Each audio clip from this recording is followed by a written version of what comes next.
मुंबईतील प्रसिद्ध सिद्धिविनायकाच्या भाविकांना मिळणार गोकुळच्या तुपाची चव। 280 टन तूप मुंबईला रवाना। मुंबईतील प्रभादेवी इथे असलेल्या प्रसिद्ध श्री सिद्धिविनायक गणपतीच्या दर्शनाला येणाऱ्या भाविकांना आता गोकुळ दूध संघाच्या कणीदार तुपाची चव चाखायला मिळणार आहे।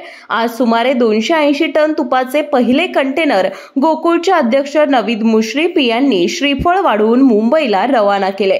यावेळी गोकुळचे माजी अध्यक्ष अरुण डोंगरे, ज्येष्ठ संचालक विश्वास पाटील, संचालक अजित नरके, अमरसिंह पाटील, बाबासाहेब चौगुले, किसन चौगुले, शशिकांत पाटील सुयेकर, कर्णसिंह गायकवाड, रणजित सिंह पाटील, नंदकुमार ढेंगे, SR पाटील, प्रकाश पाटील, बयाजी शेळके, मुरलीधर जाधव, सुजित मिंचेकर, युवराज पाटील, RK मोरे, व्यवस्थापकीय संचालक योगेश गोडबोले यांच्यासह गोकुळचे अधिकारी कर्मचारी उपस्थित होते। गतवर्षी अरुण डोंगरे यांच्या अध्यक्षपदाच्या काळात 2024-25 साठी 250 टन तूप वितरित करण्यात आलं होतं। यावर्षी देखील गोकुळच्या तुपाची श्री सिद्धिविनायक गणपती मंदिर न्यास यांच्याकडून मागणी वाढली असून सुमारे 280 टन तुपाची मागणी करण्यात आली आहे। भविष्यात तिरुपती बालाजी मंदिर, पुण्यातील दगडूशेठ हलवाई गणेश मंदिर सोबतच अन्य तीर्थस्थळ मंदिरात गोकुळचे तूप वितरित करण्याचा संचालक मंडळाचा मानस असल्याचं यावेळी अध्यक्ष नवीद मुश्रीफ यांनी सांगितलं।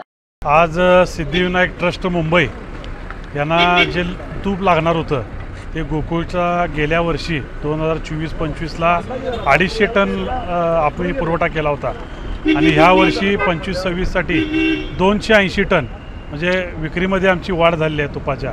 आणि सिद्धिविनायक ट्रस्टला आमचं एवढं तूप आवडलं आहे की जो कणखरपणा तुपाचा आहे, जे स्वाद आहे, तुपाची चव आहे, ते अतिशय त्यांना आवडल्यामुळे त्यांनी यावेळी वाढवून आम्हाला तुपाची ऑर्डर दिलेली आहे। त्यासाठी सर्व संचालक मंडळ, आजी माजी चेअरमन या सर्वांचं यामध्ये सहकार्य आहे। आणि पुन्हा एकदा अशीच तुपाची वाढ तिरुपती देवस्थान असू दे, पुण्याचं दगडूशेठ गणपतीचं आमचं मंदिर असू दे, असं देवस्थानला देण्याचा आमचा मानस आहे। ते निश्चितपणे आम्ही त्या ठिकाणी तो टप्पा पूर्ण करू। यावेळी अध्यक्ष नवीद मुश्रीफ यांच्यासह माजी अध्यक्ष अरुण डोंगरे, ज्येष्ठ संचालक विश्वास पाटील, शशिकांत पाटील सुयेकर यांच्या हस्ते श्रीफळ वाढवून तुपाच्या डब्याचं पूजन करण्यात आलं। अशाच नवनवीन अपडेट पाहण्यासाठी आमच्या KK न्यूज चॅनेलला सबस्क्राईब करा।